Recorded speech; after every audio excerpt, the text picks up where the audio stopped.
Hello, Inday Ibyang here. Naranasan nyo na ba na dasal kayo ng dasal kay Lord, pero meron kayong dasal na hindi niya pa tinutugon o hindi pa natutupad? Kasi, alam nyo kung bakit. Kasi mas malaki at mas maganda yung inihahanda niya para sa inyo, na higit pa dun sa pinagdarasal nyo. Meron ngang kasabihan, 'di ba? Binibigay ni Lord yung mga bagay na deserve natin at higit pa sa pinagdarasal natin na makakabuti para sa atin.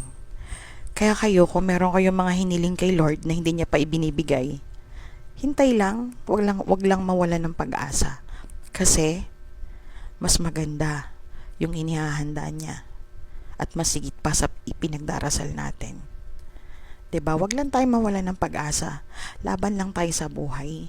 Kasi yun naman ang yun naman ang saysay kaya tayo nandito sa sa earth, 'di ba? Para magpursige, magpunyagi, at syempre, para pagsumikapan yung mga ipinagdarasal natin sa kanya. Laban lang.